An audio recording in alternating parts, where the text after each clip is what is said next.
Ano ang mga dapat mong malaman bago ka mag-Lord's Supper? Pag-usapan po natin yan sa devotion natin na ito.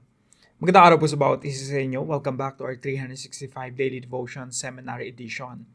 Napag-usapan po natin yung Eucharist or Lord's Supper or tinatawag na Last Supper or tinatawag din Communion. Marami pong mga tawag dyan.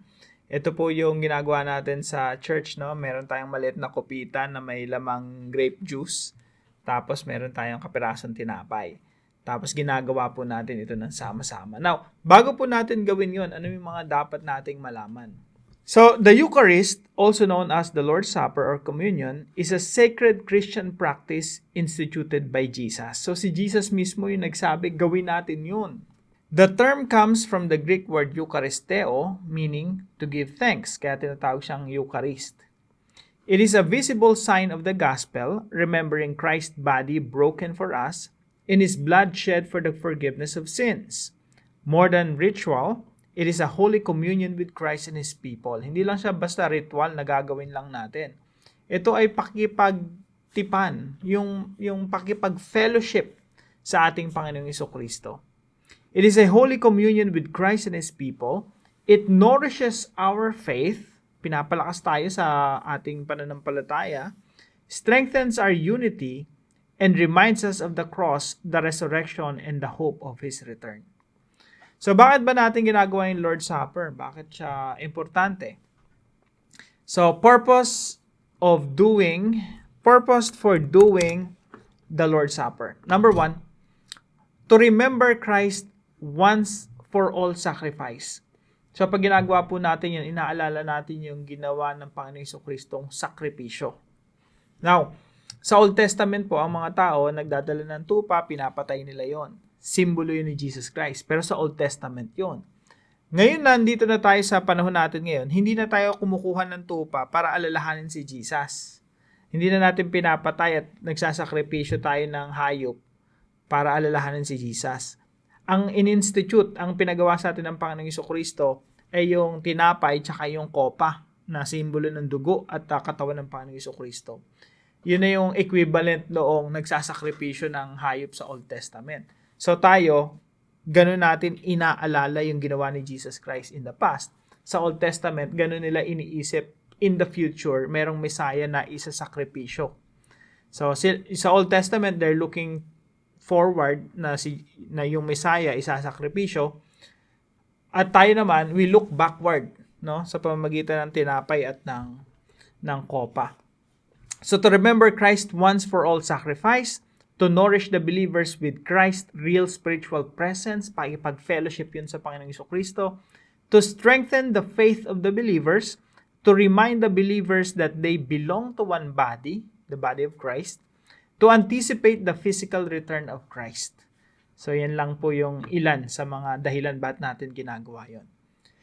Now, basahin po natin sa Luke chapter 22, verse 19 through 20. Sabi po rito, "And He took bread, and when He had given thanks, He broke it and gave it to them, saying, 'This is my body which is given for you. Do this in remembrance of me.'" So, ang Panginoong Jesucristo, nung gabi, yung gabi bago siya ipako sa krus, nag-celebrate sila ng Lord's Supper, nung Passover. Tapos, pinagpirapirasan niya yung tinapay, binigay niya sa mga alagad, tapos uminom sila sa isang kopa lang yun, pinagpapasa-pasa. At sabi ng Panginoong Jesucristo doon sa tinapay, "This is my body which is given for you. Do this in remembrance of me." Gawin niyo to bilang pag-alala sa akin. "And likewise the cup after they had eaten, saying, 'This cup that is poured out for you is the new covenant in my blood.'" Nandito na tayo sa new covenant. Wala na tayo doon sa old covenant. Nandito tayo sa grace ng Panginoon. At siya'y dumampot ng tinapay at nang siya'y magpasalamat, kanyang pinagputol-putol at ibinigay sa kanila na sinasabi, "Ito'y aking katawan na ibinibigay dahil sa inyo. Gawin niyo ito sa pag-alala sa akin." Gayon din naman ang kopa pagkatapos ng hapunan na sinasabi, "Ang kopang ito na nabubuhos ng dahil sa inyo ay ang bagong tipan sa aking dugo." Kaya ito po yung mga teachings natin ngayong araw. The Eucharist, o tinatawag natin Communion, Lord's Supper. Number 1 po, it is mandatory to church gathering. Kaya mga kapatid, no, hinihikayat ko yung mga part ng ating, gathering every Sunday na gawin talaga ito. Gawin nating mandatory to na parte talaga ito ng ating celebration. Yung meron tayong Lord's Supper, meron tayong usually kasi isang cup lang yan na pinapasa-pasa, no? Pwedeng maliliit na kupita. Tapos tinapay, no, na pagpipira-pirasuhin natin, di-distribute natin sa bawat isa. Maganda po na ginagawa talaga natin yon, na magkakaroon tayo ng taimtim na pakikipag-usap sa Panginoong Jesucristo. Sasabihin natin sa Kanya, Panginoong Jesucristo, salamat. Inibig mo ako ng ganito, no? Nabayubay ang iyong katawan doon sa krus ng Kalbaryo. Ito yung simbolo nun. Yung hawak kong tinapay na ito, natatanggapin ko sa araw na ito. Pasalamat tayo. Let's celebrate. At the same time, punong-puno tayo ng pasasalamat sa ating Panginoong Jesucristo. So, mandatory po ito. Bakit siya mandatory? Kasi inutos to ng Panginoong Jesucristo. Sabi niya, do this in remembrance of me. Gawin niyo ito sa pag-alala sa akin. Pangalawa po, it is revisiting the cross of Christ until He comes. Sabi po rito sa 1 Corinthians 11:23-26, ito po ay namatay na ang Panginoong Jesucristo, muling nabuhay at umakyat na sa langit. Ito ay panahon ni Apostol Pablo nung nakakilala siya sa Panginoon. Sabi niya, for I received from the Lord what I also passed on to you. The Lord Jesus, on the night He was betrayed, took bread, and when He had given thanks, He broke it and said, this is my body which is for you. Do this in remembrance of me. In the same way, after supper, He took the cup, saying, this cup is the new covenant in my blood. Do this whenever you drink it in remembrance of me. For whenever you eat this bread and drink this cup, you proclaim the Lord's death until He comes. So basically, binibisita natin yung krus ng Panginoong Jesucristo, yung ginawa niya, yung pinaka-Passover, no? Siya yung naging sakripisyo sa ikaliligtas natin. So, inaalala natin yung cross, pero hindi lang yung cross, hindi lang yung nakalipas, inaalala din natin iniisip din natin yung future, na muling babalik ang ating Panginoong Jesucristo. At sa ating salo-salo, no, na kapwa natin mananampalataya, pwedeng 10 kayo, 7 kayo sa small group nyo, ginagawa nyo yung Lord's Supper. Iniisip rin natin na, Lord, someday, babalik ka. Magkakasama-sama tayong kakain, magpipiesta, no? Meron tayong feasting, meron tayong celebration pag nagkita-kita ulit tayo someday. Sabi rito, for whenever you eat this bread and drink this cup, you proclaim the Lord's death until He comes. Pinoproklama natin ang pagkamatay ng ating Panginoong Jesucristo hanggang sa kanyang muling pagbabalik. It is revisiting the cross of Christ until He comes. At pangatlo po, it helps believers experience the real spiritual presence of Christ. Kaya po ginagawa natin ito kasi nakakatulong po ito sa ating mga mananampalataya na ma-experience talaga natin yung real spiritual presence of the Lord Jesus Christ in our gathering. Kaya po sa pagtitipon na ito, kagaya nila, small group lang, no? Very intimate. At talagang iniisip natin, Lord, nandito ka, kasama ka namin ngayon. And totoo po yun, no? Yung real spiritual presence of Christ nandoon sa gathering na iyon. Kaya pag ginagawa natin yun, ako po, ito talaga yung pinakagustong-gusto kong parte ng gathering, no? Yung Eucharist, yung communion. Kasi dito ko talaga ramdam na ramdam, Lord, I know you are here with me. That's why I just want to thank you for what you did on the cross 2,000 years ago. So it helps believers experience the real spiritual presence of Christ. Doon pa lang sa tinapay tsaka doon sa kopa, no? Lahat ng mga senses mo gagana. Sabi nga ng professor ko, pag naglo-Lord's Supper ka, yung worship, lahat ng mga senses mo gagana eh. Yung sense of taste, sense of smell, yung everything gumagana. Ramdam na ramdam mo talaga. Pero wag po nating isipin na magical siya, no? It's not magical. It's based on truth that Jesus Christ is with us. Fellowshipping. Nakipag-fellowship sa ating gathering sa bawat isa. So, gawin po natin ito sa ating mga churches, sa ating mga small groups. Napakagandang parte po ito ng ating gathering. So, application number 1, let's revisit the cross of Christ. No? Ngayong umaga, bisitahin natin yung krus ng ating Panginoong Jesucristo.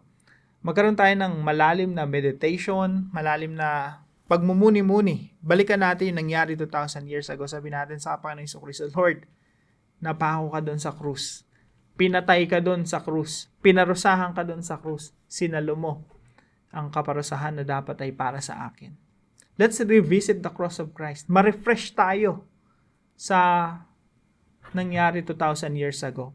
Pangalawa po, as we revisit the cross of Christ, let's remember the seriousness of Christ's love. Let's remember the seriousness, the depth of Christ's love. Napakalalim, napakaseryoso ng pag-ibig ng Panginoong Jesucristo sa atin to the point of dying on the cross. Kaya nga, mga kapatid, isipin din natin yung ating mga sarili, no? Seryoso ba ako? Seryoso ba tayo sa pakikipagrelasyon natin sa Panginoong Jesucristo? Minsan kasi hindi tayo ganun kaseryoso. Nagkaroon lang ng konting problema, wala na, tumalikod na sa Panginoong Jesucristo.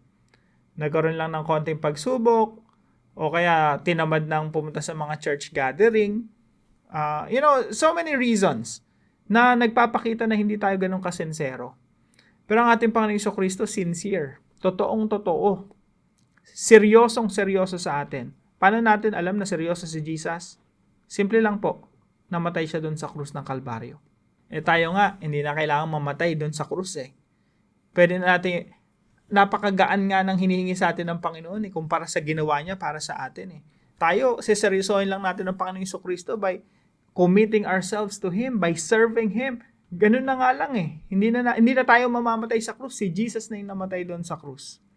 Pero I hope mga kapatid tayo rin may pakita natin sa Panginoon kung gaano tayo kaseryoso sa ating pag-ibig sa Kanya. Kasi walang problema sa Panginoon. Seryoso siya sa pagmamahal niya sa atin. Ang madalas na problema po sa atin ngayon. So remember the seriousness of Christ's love. At the same time po, ito po yung mahalaga, no? Renew your commitment to Christ and to His body, the church. Renew your commitment.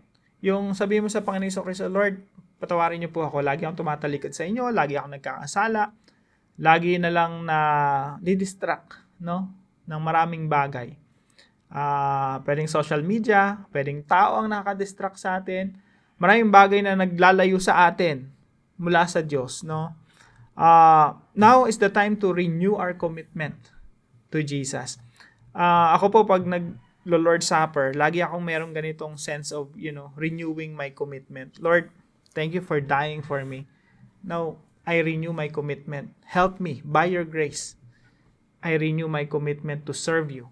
Hindi lamang po tayo nagko-commit sa Panginoong Jesucristo, nagko-commit din tayo sa ating kapwa mananampalataya. Commitment na mahalin sila. Commitment na patawarin sila pag sila ay nagkasala sa atin. Kaya po sa Lord's Supper, merong warning po yan eh. Merong pagsisiyasat yan. Sabi ni Apostol Pablo, siyasatin ninyo yung inyong mga sarili. Kasi pag hindi mo siniyasat yung iyong sarili at ginagawa mo yung Lord's Supper, yung communion, at puno naman ng kasalanan yung ating puso, hindi pagpapatawad, may alitan sa kapwa mananampalataya. Sabi ni Apostol Pablo, mas mabuti wag na lang. Wag ka na lang mag-Lord's Supper. Kung magkakasala ka lang sa katawan at dugo ng ating Panginoong Jesucristo. Kaya meron talagang pagsisiyasat, paghingi ng tawad sa Diyos, paghingi ng tawad sa kapwa, at magkaroon ng unity sa church. Renew your commitment to Christ and to His body, the church. Meron tayong commitment na ibigin ng Panginoong Jesucristo at ibigin ng ating kapwa mananampalataya. Yan po yung ilan sa mga epekto ng Lord's Supper, kaya pinapagawa talaga sa atin ng Panginoong Jesucristo yan. Mas tumindi yung unity sa church at pagmamahalan sa church.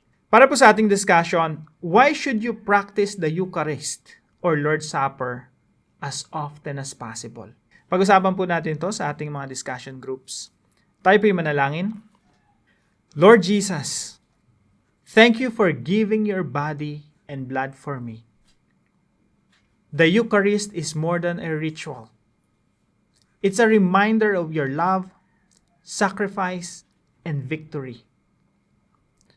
As I remember you through the bread and the cup, deepen my love for you and strengthen my faith. Help me to live with gratitude, knowing I am forgiven, redeemed, and made whole in you. Unite my heart with my fellow believers, and teach me to walk in humility, love, and hope until you come again. Let the cross shape my daily life. This is my prayer. Amen and amen.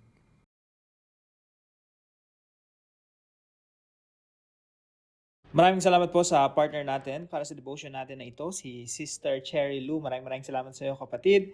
Patuloy kang pagpalain ng ating Panginoon. And happy birthday po kay Monica de Guzman. Nakiki-celebrate po kami sa iyong kaarawan. Maraming salamat po sa bawat isa sa inyo na nakasubaybay po dito sa ating channel. Pagpalain po kayo ng ating Panginoon. Now, kung meron po kayong natutunan sa devotion natin na ito, ipalam niyo lang po sa comment section right below this video. And please share this devotion to your family and friends. Magandang umaga po. See you po tomorrow 5 a.m. dito sa ating Daily Devotions.